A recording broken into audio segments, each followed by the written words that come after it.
I mean, Caitlin to the ground, and ooh, that's a... Indiana Fever mini fans is still poking fingers at head coach Stephanie White for actually making the game not entertaining anymore, bro. This motion offense has to be addressed, and Stephanie White has to be held accountable because it's truly the offense that she's running, and it is not for Caitlin Clark at this point. Now, both Caitlin Clark and Stephanie White spoke to the media. Music, this one actually happened behind the scenes. Caitlin Clark just opened up about her health in a way that was painfully honest. Oh, and she didn't go easy on Stephanie White either. Was she throwing shade? Was she just telling it straight? Maybe a bit of both, delivered with ice-cold precision and wrapped up in a jump shot. This is nothing like your usual press conference, so you really have to watch it to believe it. No, not even close. This is Caitlin, unfiltered. Music, jaws hit the floor, and that's putting it mildly. Grab some popcorn, this is exactly that kind of video. At times we could have played a little bit faster, and I think that's on me, like not conceding in that. We still got to play up tempo, we still got to play fast. But I mean, I thought for the most part we did a lot of stuff that coach wanted us to do, and you know, that wasn't why we lost. I can't hold you, man. That kind of looked like she let that slip out, man. I don't know. But, I mean, we all see it. When they play slow, it's just not a good team, man. They're not as good as we see that they could be, right? So they need to play fast, man. I think, you know, they don't necessarily look that good when they're playing half-court ball. Maybe taking something from the Valkyries, man. The Valkyries run. Right? She doesn't just look tired, she looks emotionally and mentally exhausted, worn all the way down. Right now, Caitlin Clark is running on caffeine, fumes, and pure willpower, nothing else. Meanwhile, the WNBA seems determined to throw every challenge her way, tougher officiating, harder coaching, like she's stuck on some chaotic obstacle course. Forget the basketball court for a second. This isn't a game for her anymore, it's like she's walking through a minefield. He needs to take care of Caitlin, not for special treatment purposes, but that's who everybody's there to see. Everybody wants to see Caitlin Clark play. And if you let other teams and other people beat the shit out of her, she's going to spend 2 weeks out injured. And your attendance is going to drop because people aren't going to get the chance to see her. And if you actually want to be paid the same as the NBA players, obviously not by actual dollar for dollar, but for revenue percentage, you need to protect her. You need her to be playing at her best and not... Music, on top of everything else, she's become a punching bag for referees, almost like they mistake her for a practice dummy instead of a player.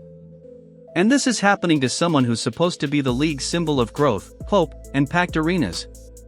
At this point, it's not just about blown calls anymore. It feels like referees are running some kind of experiment, testing exactly how many illegal screens and shoulder hits a player can take before she finally cracks. The Indiana Fever 89-81. And this game was disappointing for many fans, not only for the fact that it seemed like the Fever had this one in the bag, but they kind of gave it away at the end of the game, but also because it seemed like there was something off with this Fever team. They didn't have the same energy and spark that we all know and love. So many fans are asking, what? And honestly, it's not a good look for the league.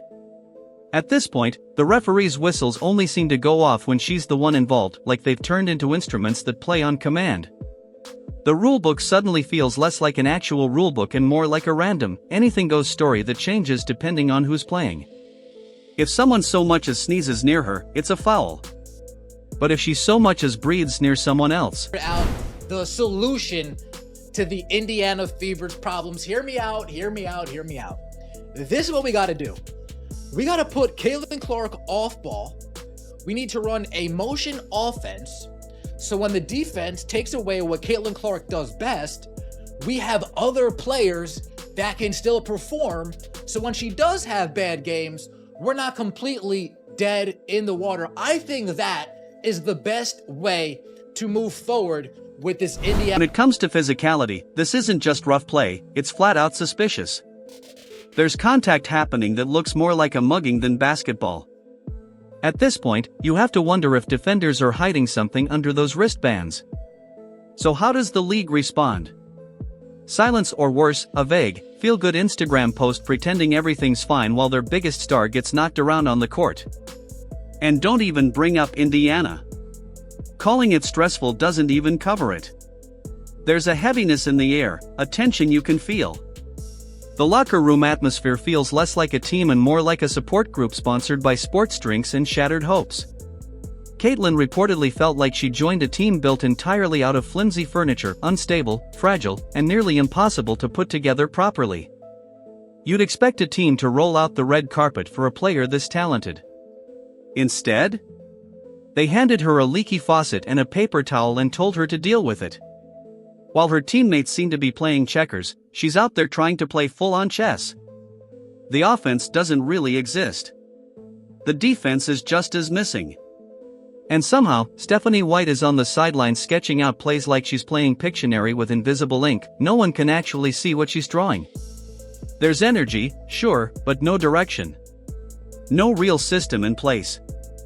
And not in a good way. And if you watch this play, so Caitlin Clark, she falls to the ground, she kind of loses the ball, and then Alyssa Thomas and Dwana Bonner are both going in to try to get the loose ball. This is just... Every time Clark looks over at the bench, it's like she's looking at nothing, no clear signals, no real plan. As the chaos on the court builds, Stephanie White just stands there making hand gestures, almost like she's ordering coffee through a chaotic drive-through speaker. It's less coaching, more interpretive dance. Meanwhile, the players are left guessing which version of the game plan they're even supposed to follow, if there's one at all, and it's starting to show. One moment she's yelling to speed things up, the next she's shouting for patience. It's like watching a video buffer midstream. Instead of playing with the confidence and energy she's known for, Clark seems a little shaken. Her passes are landing a beat late. The fearless, electric style she usually brings? It's been replaced with hesitation. And honestly, who could blame her? Imagine trying to compete at the highest level of basketball while constantly checking the bench for any sign of direction and watching your back for a stray elbow at the same time. At this point, Caitlyn probably needs either a coach who actually has a plan, or someone to clear out whatever bad energy is following this team, maybe both. Because what's happening to her isn't just bad basketball. It's mentally and emotionally draining. A league is supposed to protect and build up its biggest stars, not wear them down. And yet here we are, a league that wanted her talent so badly, but hasn't figured out how to support it, is slowly wearing her out. Hold on. Tell me that Stephanie White went on an interview tour this whole entire offseason saying exactly that? Did you just tell me Stephanie White went on an interview? So how come when Caitlin Clark has a bad game, this team looks like absolute dog shit? How come when Caitlin Clark isn't busy backpacking this team, it looks like absolute dog shit, coach? Just a question. Just a question. What we saw today, folks, I feel bad for everybody that had to sit through that. Everybody that wasted 2 hours and 25 minutes watching the Indiana Fever versus the Las Vegas Aces. I feel bad that we had to sit through that. That was a tough. And here's the painful part, she's not even into her second season yet. This was supposed to be her big breakout year, the moment everything clicks, the stage where she fully owns her game. Instead, she's basically fighting to survive out there, stuck with a mismatched roster, like she's been handed a water gun in the middle of an actual battle. Meanwhile, league officials seem to be making up the rules as they go, almost like a tragic plot twist nobody asked for. Fans are practically begging for change, watching a once-in-a-generation talent get stuck reliving the same frustrating game over and over, different night, same letdown, same bruises. And through all of it, Stephanie White keeps smiling through press conferences like she's sitting on some genius plan that only she can see. Before Caitlyn starts second-guessing the very instincts that made her great, someone needs to step in. Right now, she's stuck spinning her wheels in a setup that isn't built for her, and if nothing changes, that fire she plays with could quietly burn out, replaced by exhaustion, and she'll realize she's not leading a movement. She's just surviving one. at things a little bit holistically. I think Caitlin Clark is a really hard player to officiate, much like Diana Taurasi was throughout the course of her career, for a couple of reasons. Caitlin Clark regularly gets picked up in the full court. She also gets blitzed more over the course of her career than any player in WNBA history or in that period of time. And she also creates some contact herself on the offensive end of the floor.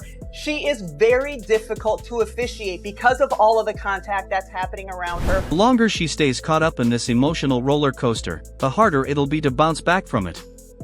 At this point, she doesn't just need a break, she needs a real exit plan, a safety net, maybe even a way to rewind everything entirely. And let's be clear, the losses on the scoreboard aren't even the real problem. The bigger issue is that she's slowly losing her sense of identity as a player, while the league just stands by and watches it happen. It's honestly hard to make sense of. The moment she went pro, every camera and sponsorship deal came rushing in. But now, they're letting her get buried under aimless ball handling and disorganized plays. People tune in because of who she is, not just because she's another player on the roster. Yet she's being treated like an afterthought on a team that feels stuck in the past, with no real direction. Meanwhile, Stephanie White seems to be treating the lineup like a mood board, constantly shuffling players around with confusing rotations. And sure, taking the ball out of Caitlin's hands for most of the game? That'll definitely fix everything. If nobody else is going to step up for her, she may have to find a way to protect herself, because this isn't just affecting her stats, it's affecting her spirit. Honestly, she deserves better. The fans deserve better. And the game itself needs to be better. You're not the NBA. You don't have an 11-year, $77 billion contract. You are building the league. You just reached an incredible collective bargaining agreement. You understand they did a great job with that. The league is growing, and it's reaching some of its aspirations, no doubt. But there's still a lot more work to be done. Don't get in. So unless Indiana finally gets some backbone, builds a real strategy, and brings in a coach who can actually tell the difference between smart offense and random chaos, Caitlin Clark might want to start thinking about her exit. Because if she stays in this situation much longer, we won't get to see a superstar rise, we'll watch her potential quietly fade away. What we're really witnessing is Stephanie White presiding over a mess of poor coaching decisions, indifference, and inconsistent officiating, all of it slowly burying a player who deserves so much more. Yes, she's out there on the court, but she's not really the one steering the ship. Not even close. It's almost like Caitlin is stuck playing the lead role in a story where she's never actually given a voice. She's still moving, still talented, that part hasn't changed. But the leadership, presence, and commanding energy that made her stand out in the basketball world? That's being chipped away, piece by piece, like she's a car being stripped down in some sketchy back alley garage. And everyone around her is acting like this is just normal, like getting worn down and overlooked is simply part of being a rookie. Spoiler, it's not. It's a slow, painful drain happening right under the shine of the league's logo. Yes, she's still standing. She still shows up. But at what cost? Every single game adds another layer of physical and emotional wear. You can see it, she's running on pure willpower at this point.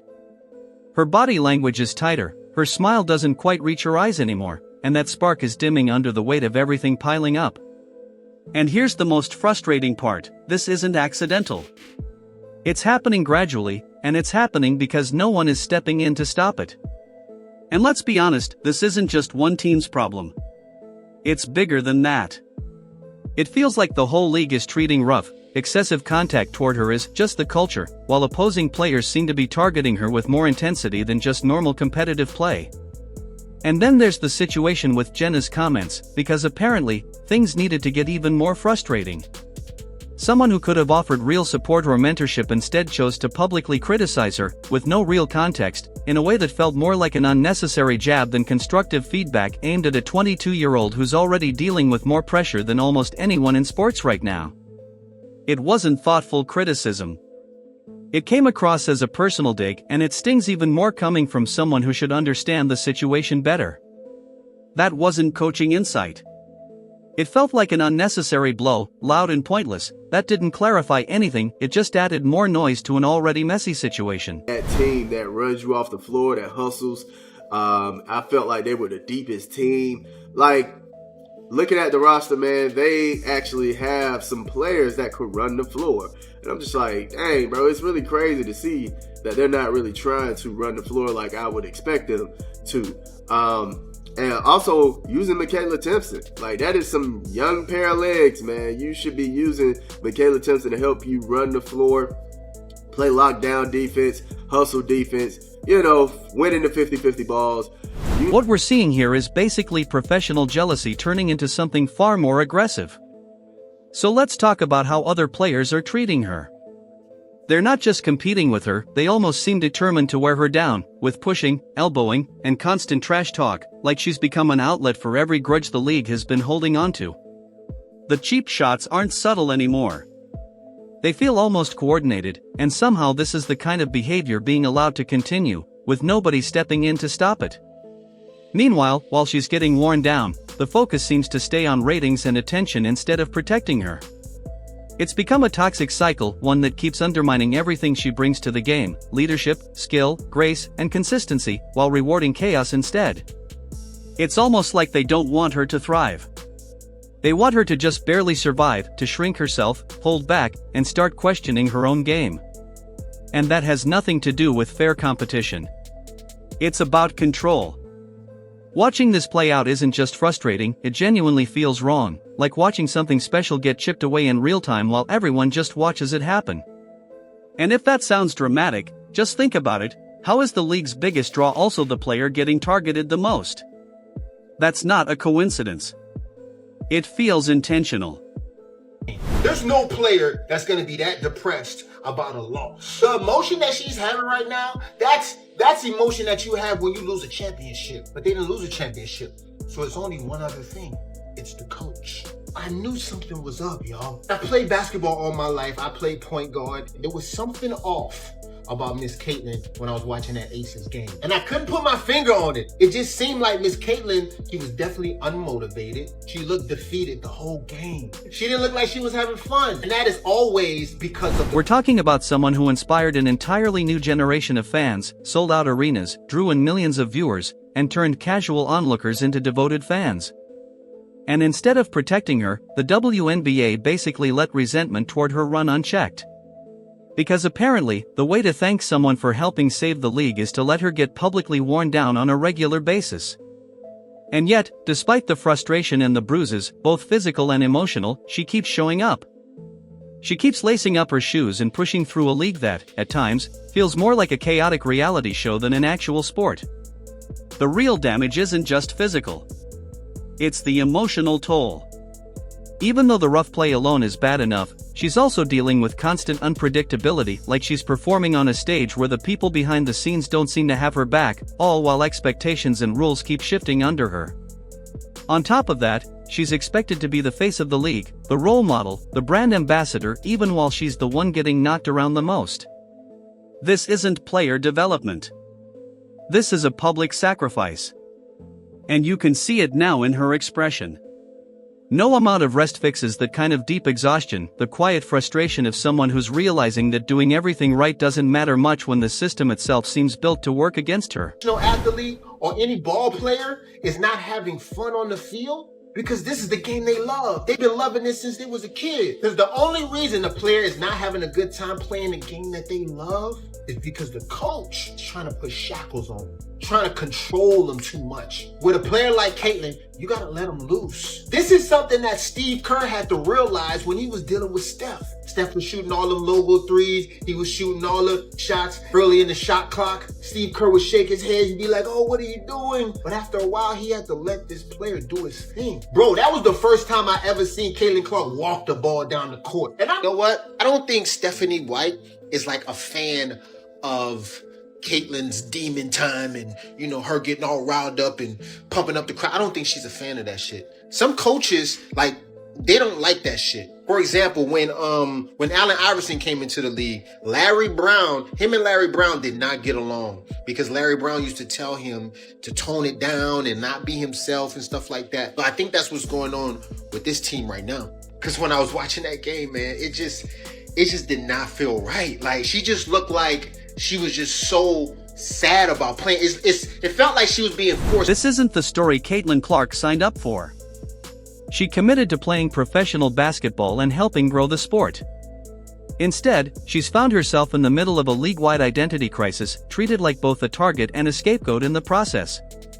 People say tough situations build character, but this goes way beyond that. Her struggles have basically become entertainment. And that's the real issue here, the fact that her hardship is generating attention and clicks. She deserves better. The sport deserves better. And if this league wants to survive long-term, it needs to stop treating its biggest star like a liability instead of an asset. Because if she eventually walks away, which, if things keep going this way, she probably should, she won't be the only one leaving. Every fan who fell in love with her game and stuck around hoping things would get better will remember exactly how this played out. And no amount of PR spin or damage control will change the truth once it's out there. She didn't just fade away on her own. She was pushed out, little by little, through every hard foul, every dismissive look from the bench, every missed call. They didn't protect her. They let her fade into the background. And once they've burned out their own brightest star, they'll be left wondering why the spotlight went dark. Let us know what you think in the comments. Don't forget to subscribe and turn on notifications so you don't miss what's next. See you in the next video.